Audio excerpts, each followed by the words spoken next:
ሚኒስትር ወጻኢ ጉዳያት ሕብራት መንግስታት አሜሪካ አንቶኒ ብሊንከን ኣብ ኢትዮጵያ ኣብ ክልል አምሓራ እናገደደ ዝመጽእ ዘሎ ግጭት ከም ዘሻቀሎም ምስ ቀዳማይ ሚኒስትር ኢትዮጵያ አብይ አሕመድ በመንገዲ ቴሌፎን ኣብ ዝገበረ ዘርብ ከም ዝገለጸ ተሓቢሩ። ኣብቲ ምስ ቀዳማይ ሚኒስትር ኢትዮጵያ አብይ አሕመድ በቴሌፎን ዝገበረ ዘርብ ነዚ ዘሎ ጎንጸ ንምፍታሕ ፖለቲካዊ ዘተ ከም ዘድሊ ከም ዘስመረሉውን ሚኒስትር ወጻኢ ጉዳያት ሕብራት መንግስታት አሜሪካ ሓቢሩ። ወሃብ ቃል ሚኒስትር ጉዳያት ወጻኢ አሜሪካ ማት ሚለር ኣብ ዝሃቦ መግለጺ ብሊንከን ምስ አብይ አሕመድ ኣብ ዝተዘራረበሉ እዋን ኣብ ኢትዮጵያ ዘሎ ውሽጣዊ ግጭታት ንምፍትሑ ፖለቲካዊ ዘተ ከም ዘድሊ ኣብ ክልል አምሓራ እናገደደ ዝመጽእ ዘሎ ጎንጽ ድማ አሜሪካ ስክፍታታት ፈጢርላ ከም ዘሎ ከም ዝሓበረ ይገሊጹ። በተወሳኺ እቲ ኣብ መንጎ አብይ አሕመድን ብሊንከንን ዝተገብረ ዘርብ ኣብ ጉዳይ እቲ ቅድሚ 2 ዓመት ዝተፈረመ ኩናት ትግራይ ዘብቅዐ ስምምዕ ፕሪቶሪያ ኣተኲሩ ከም ዝነበረ እውን ዝተገልጸ ኮይኑ ኢትዮጵያ ነቲ ስምምዕ ተግባራዊ ንምግባሩ ኣብ እትገብሮ ዘላ ጻዕሪ ደገፍ አሜሪካ ኣብ ቦትኡ ከም ዘሎ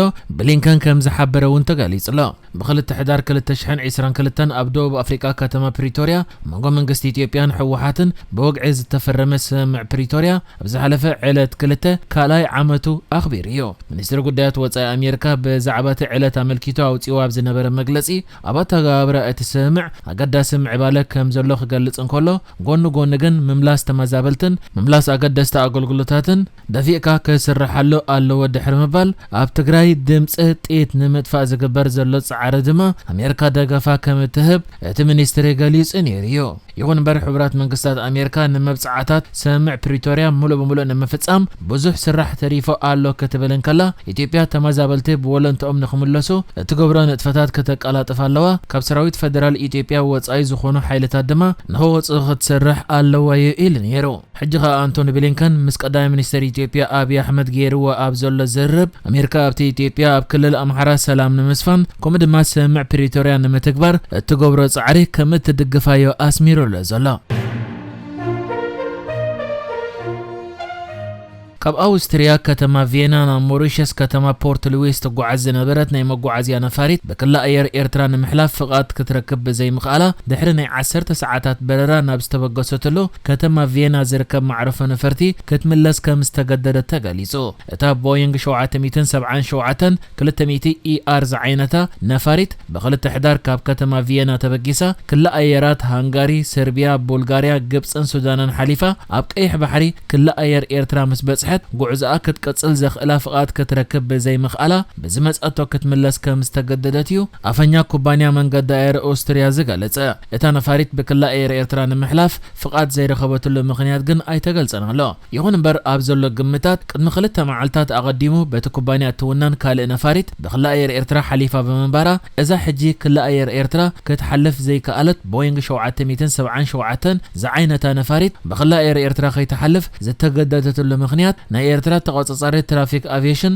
ናይ ኣወንታ ቁልጡፍ መልሲ ክህብ ዘይምኽኣሉ ክኸውን ከም ዝኽእል ይግለጽ ኣሎ። እታ ዝተመለሰት ነፋሪት መንገዳ ብምቕያር ናይ ካልኦት ሃገራት ክልል ኣየር ተጠቂማ ጉዕዛኣ ክትቀጽል ዘይከኣለትሉ ምኽንያት እውን እኹል ነዳዲ ስለ ዘይነበራ ኣብረታ እቲ ዝሓሸ ኣማራጺ ናብ ዝተበገሰትሉ ምምላስ ስለ ዝወሰኑ ተባሂሉ ይእመን። ብድሕሪዛ ዝተመለሰት ነፋሪት ብ3 ሕዳር ካብ ቪየና ዝተበገሰት ካልእ ነፋሪት ጉዕዛኣ ብመንገዲ ክልል ኣየር ግብፂ፣ ስዑድ ዓረብን ዑማንን ጌራ ናብ ሞሪሸስ ከም ዘምርሐት መንገዲ ኣየር ኣውስትሪያ ሓቢሩሎ። እዚ ከምዚ ኢሉ እንከሎ ድማ ኤር ፍራንስ ዝተባሃለ መንገዲ ኣየር ፈረንሳ ናብ ከም ኬንያ ዝኣመሰላ ሃገራት ምብራቕ ኣፍሪቃ ዝገብሮ ዝነበረ በረራ ብመንገዲ ክልል ኣየር ዓዲ ጣልያን፣ ግሪክ፣ ግብፂ፣ ቀይሕ ባሕሪ ኤርትራን ኢትዮጵያን ይጥቀም ድሕሪ ምንባሩ ሓንቲ ካብ ነፈርቱ ግን ኣብ ቀይሕ ባሕሪ እንዳበረረትን ከላ መራሕቲ ናይታ ነፋሪት ወይ ፓይሎታት ብልክዕ እንታይ ምዃኑ ክፈልጥዎ ዘይከኣሉ ኣብ ሰማይ ኣብ ጎኖም ሓደ ነገር ድሕሪ ምርኣዮም እታ ነፋሪት ናብ ፈረንሳ ክትመለስን ከላ መንገዲ ኣየር ኤር ፍራንስ ድማ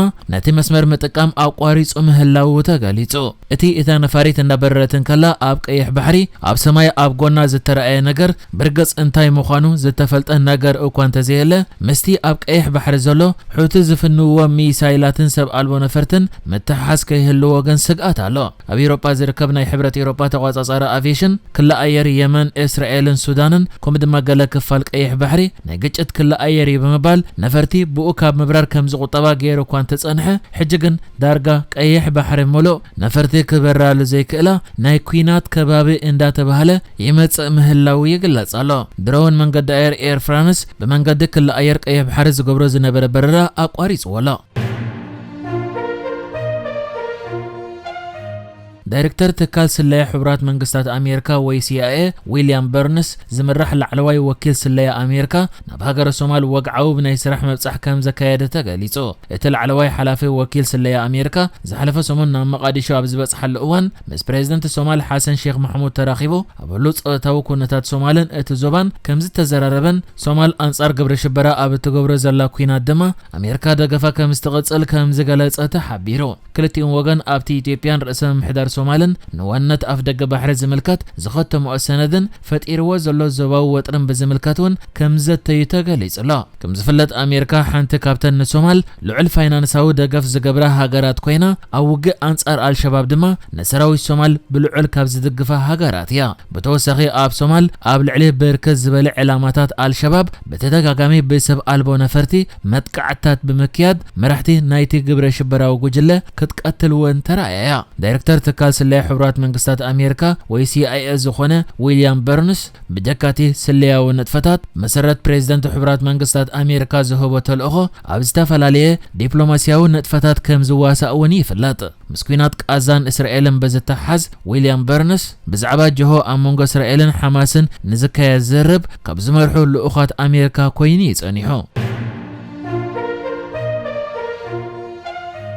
أب هاجر إيران حنتي قوال نستيتي نتي أبت هاجر زلو حجاب مخدان زجدد حقي بمقوام كدانا أوتيا أب قداناتات يونيفرسيتي ختنك أساقز ترأيت تمهاريت أب تحت قيد كم زأتوتا قريسو سبا سلطان إيران إتا أب حدا يونيفرسيتي كدانا أوتيا تبهيلا زتا أسر التمهاريت كفات حدما تطابقتي سب أو مسالات سوي عمالو أبتي بقدام أم محبراو من رخبيتات استزرقح فيديو إتا قوال نستيتي نايوشت خداونت تراي جيرا أب مسالل كوفيلايات الرأي بدحرزيس أنيحا أب قصر ما أكل ساينس مرمرن يونيفرسيتي طهران إسلاميك أزاد بهدأت كتنك أساقسيا ترى أبكال أي فيديو دما إتا والقصب متان تاغتوت ترى خوينا نوح كيتس أن حدما سيفيلا وكدان زلبوسو والقصبات أبتحتيك أيدا بمئتاو بحيلنا مكينا آديبهم كوز دوايم ترايم يونيفرسيتي أزاد إتا تمهاريت سأقمت عنا أمرو كم زقات أمان ناب هوسبيتال سنة أمرو كم ستوزدتن يغاليسو بزحات إيرانويان تتكبت محبراو من رخبيتات جن نزم أقلس كم مترطارن لعلي كم أكل من قصقاس دك آنستيو هيوتنا صنتن غيرون وسيدم الله ابت من قسقاس كابو زحد كانستيو نتصغرن كشفنان نوح كدان كخدنان زتقلب حقي اب غداناتات كت احساس زغوس غسيو قدم حجه كورداويت مهسا اميني حجاب بغبو بزي مخدانا بزبل مخنيات اب تحت قيد مساتوت هيوتا دحر محلافو